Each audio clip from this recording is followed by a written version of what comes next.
Assalamualaikum warahmatullahi wabarakatuh. Saya Muhammad Adam Malik dari Prodi Perdagangan Internasional. Saya akan mempresentasikan materi saya yang berjudul Relevansi Fisiokrat dalam meningkatkan produktivitas sektor pertanian yang ada di Indonesia. Ya, tanpa berlama-lama, kita mulai saja materinya.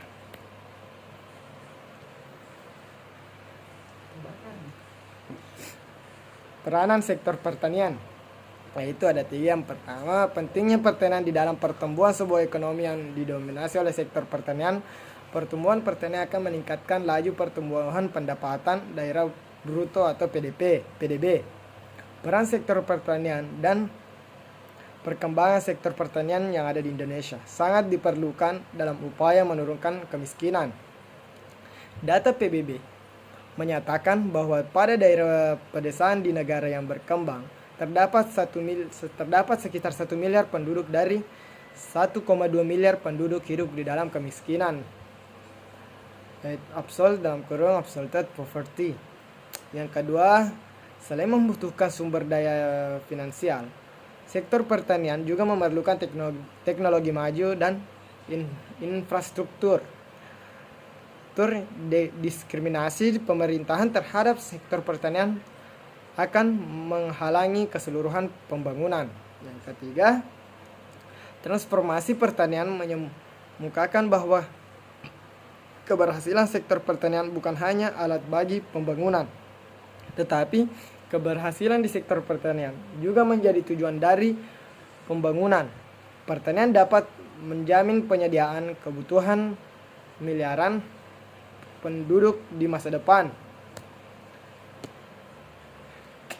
Hal yang berhubungan dengan transformasi sektor pertanian yaitu ada tiga. Yang pertama itu peningkatan produktivitas pertanian. Yang kedua, penggunaan sumber daya yang dihasilkan untuk pembangunan di luar sektor pertanian. Yang ketiga, integrasi pertanian dengan ekonomi nasional melalui infrastruktur dan pasar.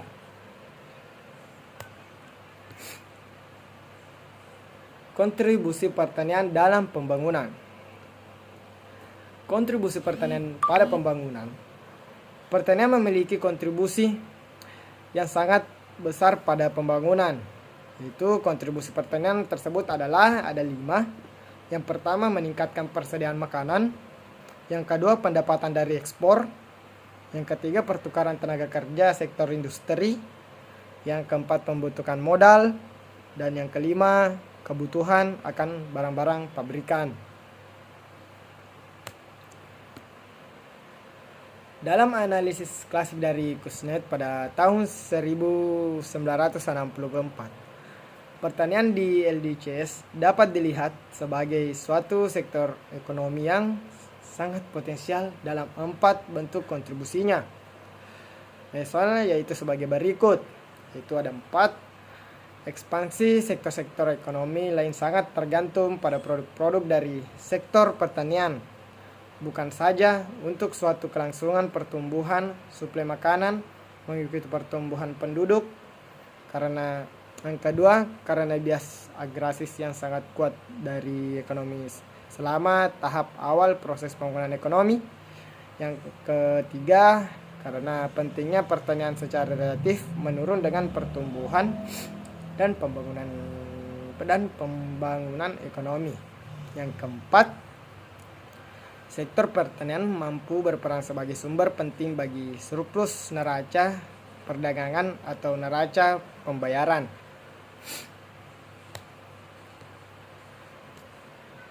Yang pertama ada kontribusi produk, yaitu kontribusi produk dari pertanian dapat dilihat dari relasi antara pertumbuhan pangsa PD dari sektor tersebut dengan pangsa awalnya dan laju pertumbuhan relatif dari produk-produk neto pertanian dan non-pertanian.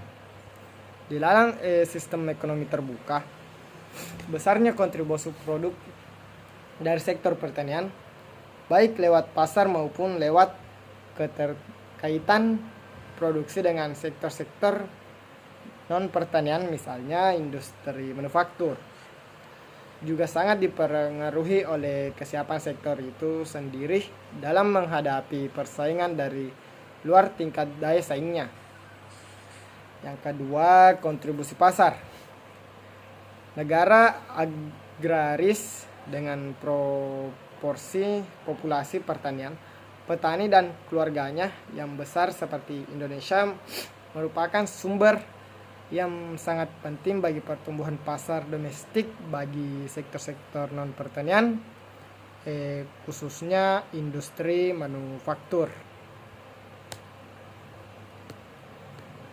Namun peranan sektor pertanian lewat kontribusi pasarnya terhadap diversifikasi dan pertumbuhan output dari sektor-sektor non-pertanian sangat tergantung pada dua faktor yang penting dapat dianggap sebagai persyarat, yaitu ada dua. Yang pertama, dampak dari keterbukaan ekonomi di mana pasar domestik tidak hanya diisi oleh barang-barang buatan dalam negeri tetapi juga barang-barang impor. Yang kedua, jenis teknologi yang digunakan di sektor pertanian yang menentukan tinggi rendahnya tingkat mekanisasi atau modernisasi dari sektor tersebut. Yang ketiga, kontribusi faktor-faktor produksi, yaitu ada dua faktor produksi yang dapat dialihkan dari sektor pertanian ke sektor non-pertanian tanpa harus mengurangi volume produksi atau produktivitas. Di sektor pertanian, pertama adalah tenaga kerja dan kedua adalah modal. Market surplus di sektor pertanian biasa menjadi salah satu sumber modal bagi investasi di sektor-sektor lain. Untuk mendapatkan market surplus, kinerja sektor pertanian itu sendiri harus baik, dalam arti bisa menghasilkan surplus. Faktor yang sangat ditentukan oleh kekuatan sisi supply-nya atau teknologi, infrastruktur dan sumber daya manusia, dan dari sisi permintaan pasar oleh nilai tukar antar produk pertanian dan produk non-pertanian, baik di pasar dalam negeri maupun luar negeri. Yang keempat, kontribusi devisa. Kontribusi sektor pertanian di suatu negara terhadap peningkatan devisa terjadi melalui peningkatan ekspor dan atau pengurangan impor negara tersebut untuk komoditi-komoditi pertanian.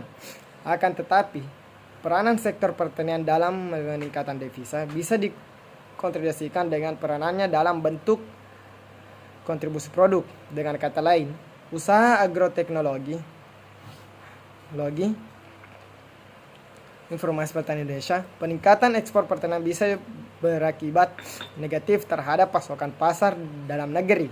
Atau sebaliknya, usaha memenuhi kebutuhan pasar dalam negeri bisa menjadi suatu faktor penghambat bagi pertumbuhan ekspor pertanian.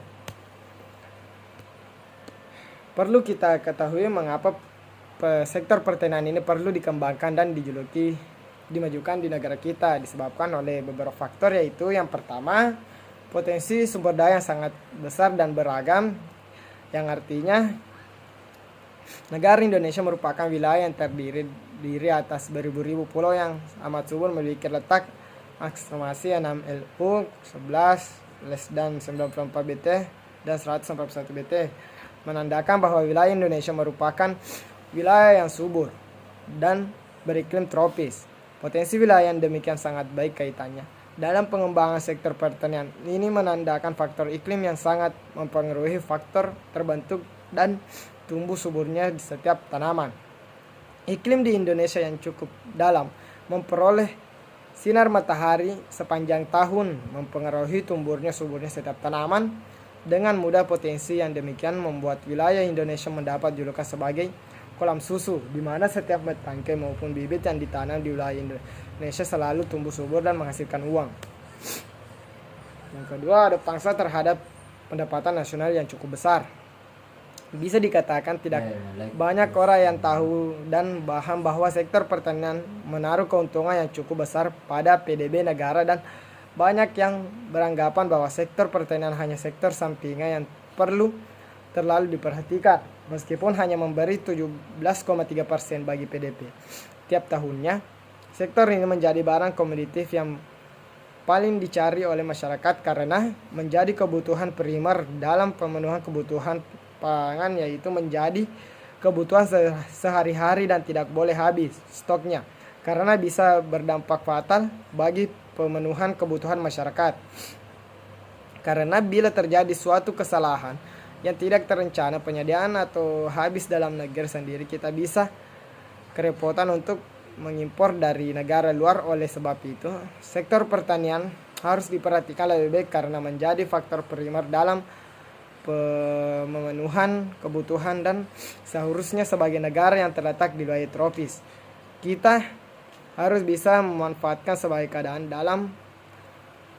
alam yang ada dengan meningkatkan hasil produksi dari sektor pertanian ini, karena selain bermanfaat sebagai pemenuh kebutuhan ini, setiap keluarga ini bisa menjadi sektor yang amat menguntungkan apabila dibawa ke pangsa pasar dan dilihat pada pangsa pasar yang lebih luas.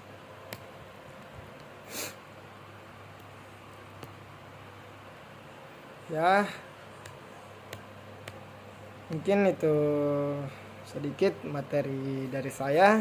Maafkan jika banyak kesalahan kata. Assalamualaikum warahmatullahi wabarakatuh. See you.